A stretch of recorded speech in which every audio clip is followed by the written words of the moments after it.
My name is Ryan McLean. I'm the town administrator here in Carlisle, and I'm joined by a couple special guests. Would you like to introduce yourselves?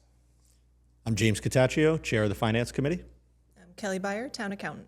So we have some finance heavyweights here to discuss the budget with you.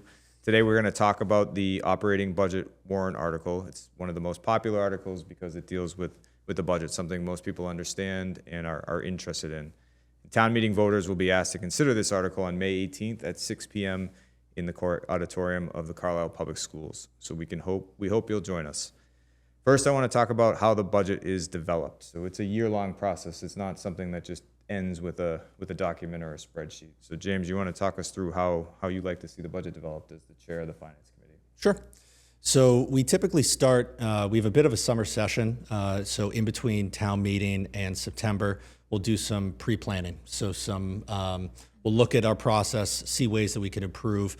But the budget process really kicks off around August and September. So we start by, it's not quite operating budget, but we start by taking a look at capital requests, as that's a way to introduce what's going on with each individual department. But then in the fall, a questionnaire goes out to each department asking about their upcoming fiscal year requests, if there's any changes, if there's any adjustments or increases that we should be aware of. Then they all submit their numbers to Ryan and Kelly and their team. And then in January, we hold marathon meetings. So we meet with each department over 2 days, have them give us information about their budget, any asks, increases, decreases, et cetera. And then if we need additional information, we'll typically bring them on a one-on-one. At that point, then we spend February and March working with the select board to try to make sure that goals are aligned. Finally settling on a budget sometime around March, and then just really fine-tuning any last-minute details, such as if there's any free cash that we want to apply, or any other adjustments we want to make. So it's a longer process, a lot of people involved, and our job as staff, Kelly, we support them during this process. How do we support them during the forecasting, the discussions about the future, and then the actual assembling of the budget? So looking at forecasting, we take into account, historic averages, inflation, things that are going to be looking forward into the next 3, 5, even as far as 10 years. Oftentimes we look to 2.5% for revenue projections. That varies between your local receipt projections, which is excise tax revenue, primarily among, a number of other things, state aid, and then of course there's your taxes, your real estate taxes. So that's always 2.5% plus any new growth that we expect for the upcoming fiscal year. On the expense side, it varies a little bit more. You have wages to consider, increases for personnel, typical supplies and equipment, utility costs, but then the big drivers are health insurance. That's one of the biggest hits to our operating budget and how we have to plan for what can be 15-20% increases. That's a big swing. As far as supporting the FinCom, we look to collaborate and compile a lot of the data that we receive from different departments so they can have the full picture, including projections, when they're making some of their ultimate decisions for the year.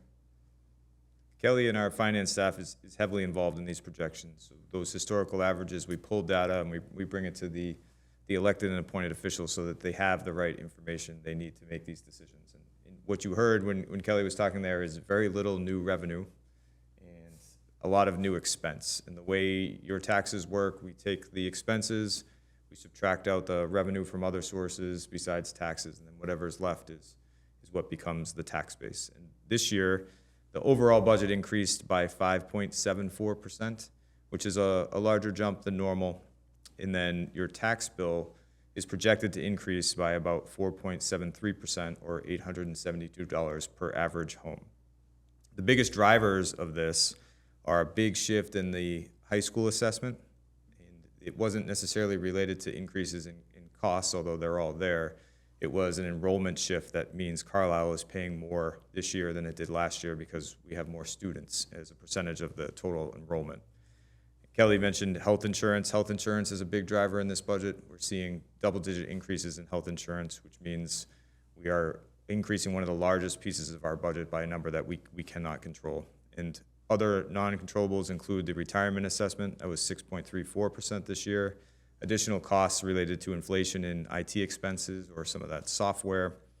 And then two big pieces are, of course, the Carlisle Public Schools and the new debt from the building projects that were approved. So jumping back to you, James, all of these considerations, difficult year, how did you work through some of these things that you don't have a lot of control over in order to make the tax increase reasonable? Sure. So you hit the nail on the head that the main drivers are things that are beyond our control. So the FinCom really looks in most years to maintain level services across the town.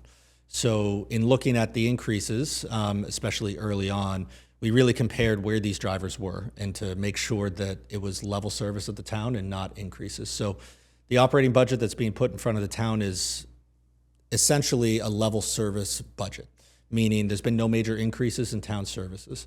So as you said, it's just these outside factors that we don't have much control over. One of the largest ones, as you said, is the region. There are some years where that plays favorably towards us. This is certainly a year where it does not. Now, what we've done as a finance committee is we've looked at, well, how do we make sure that this is not a recurring pattern? And the assessment is a main driver. But what we've done is we've looked at, okay, how can we lower this and make it a little bit more palpable for the people or for the taxpayers? So this year we're applying a little bit more money from town reserves. So town reserves, historically, we've tried to keep them somewhere between 10 and 12%. We've been a little bit over 12 for the past few years, really as a little bit of a rainy day fund for if there's a challenging year. So this year is a challenging year. We're applying a little bit more reserves, both from our free cash as well as from the ambulance funds to try to lower the overall burden on the taxpayer. And I know that you worked collaboratively with the school committee, both school committees. Can you talk a little bit about how that relationship and process works in order to understand and or shape the assessment costs? Sure. So it's no secret that the two largest expenses in the town are the two schools.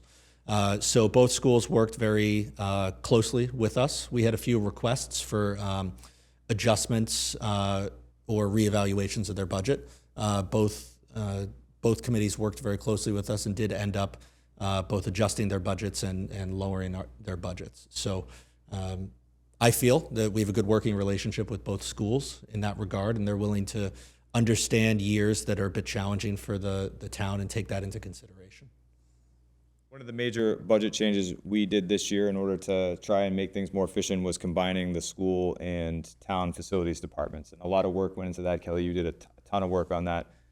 Can you explain that process and everything that went into it so people will understand that shift in the budget? Sure. So shared services between the town and school facilities has been a goal, between both groups. So what you will see in the town meeting warrant is what looks like a significant increase to the maintenance and facilities line within the town's main lines of the budget. But those funds actually were reduced from the Carlisle Public Schools budget to account for that shift. Our goal is to create a facilities department that can manage and prioritize all town and school facility buildings, which would be supported by all of our town internal staff between the accounting department, the HR department, the treasurer's office. There's a whole group that goes into this shift. The goal is to have no impact to overall service. It's really, the idea is that it's mostly going to be in like a back end change. This has been supported by the finance committee, the select board, and also the school committee. So we're looking forward to this adjustment in FY27. It seems like a small efficiency, but one of the things that our facilities director talks about is having to go into 3 different payroll systems to approve payroll for his employees or the director's employees. So you think this will help streamline, create efficiencies in that way, those small little things adding up? I do. Yeah, as I said, the back end is really where I think we're going to see a lot of improvement. I don't see a difference as far as resident or primary services go. And one other significant budget change we did this year was combining the assistant town clerk with the historical commission assistant. These were 2 relatively part-time positions that we put together. We were able to save some money there, but also create a position that was sustainable, something that we could hire for We're asking our employees to do more, giving them more responsibility, stabilizing their pay, but also combining some of these part-time positions so we don't carry them everywhere in the budget. Now, last thing I want to talk to the two of you about in terms of major budget changes was something that we're calling risk mitigation, and it comes primarily from the schools.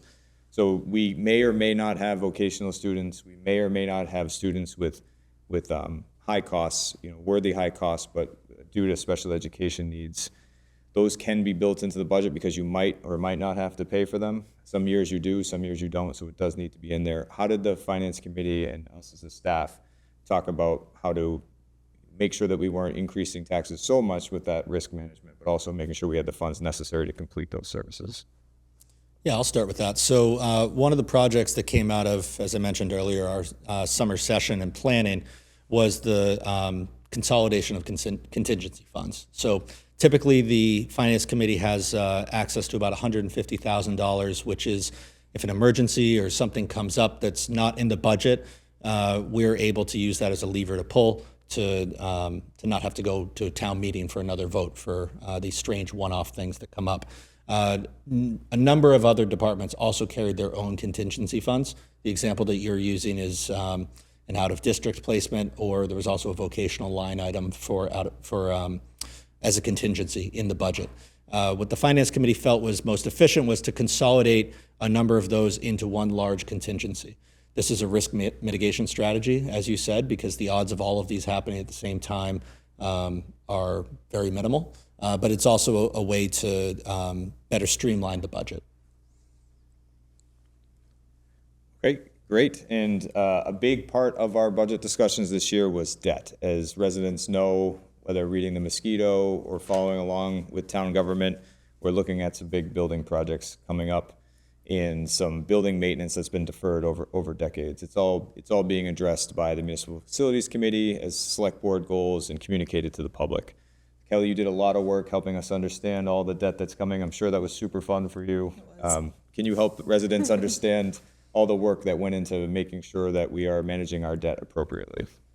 So debt is a puzzle. That's an understatement. It comes down to timing, strategy, knowledge about the projects that are ongoing as things are happening. When you do a borrowing, the cost for the borrowing doesn't happen immediately. It happens, a certain period of time down the road, depending on what type of borrowing you're doing, whether it's short-term or if it's a long-term permanent borrow.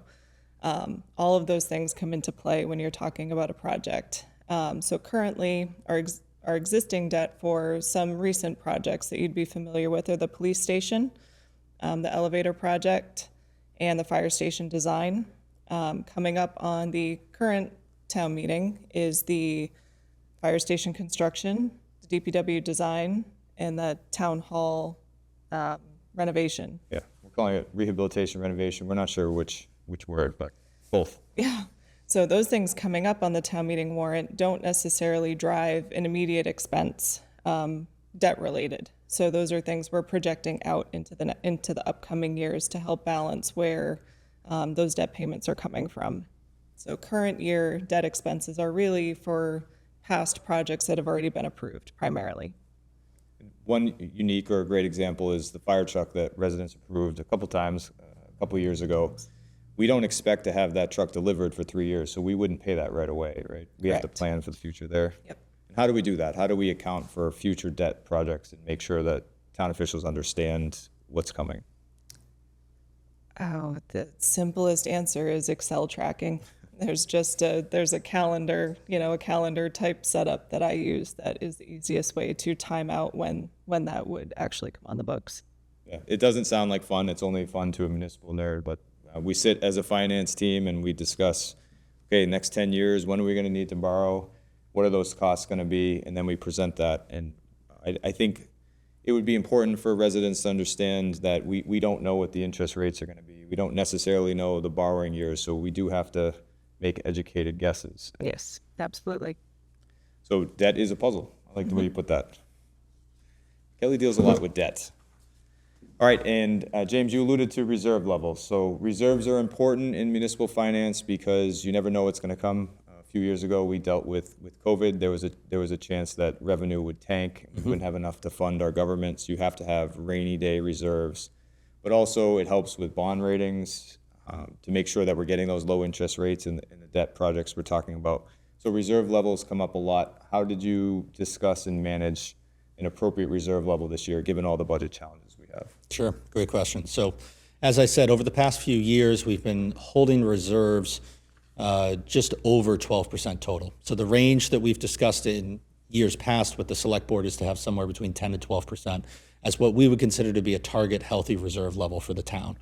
We've been holding north of 12, knowing that we were going to have some challenging years, both from just inflationary experiences like we have right now, as well as some building projects and such. So we're applying a bit more, as I said earlier, to the budget to try to smooth that out for the taxpayer.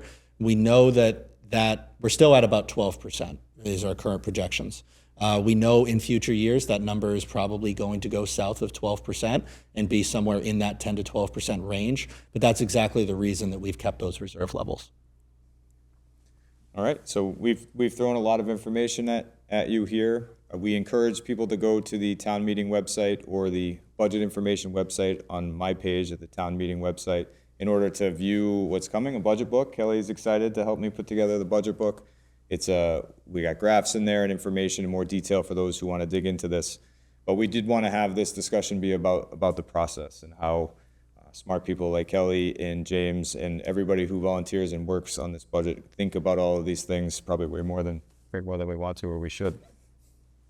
So this has been our podcast and video, however you're watching it or consuming it, about the town meeting budget. More information to come. Please reach out if you have any questions, and we'll see you at town meeting.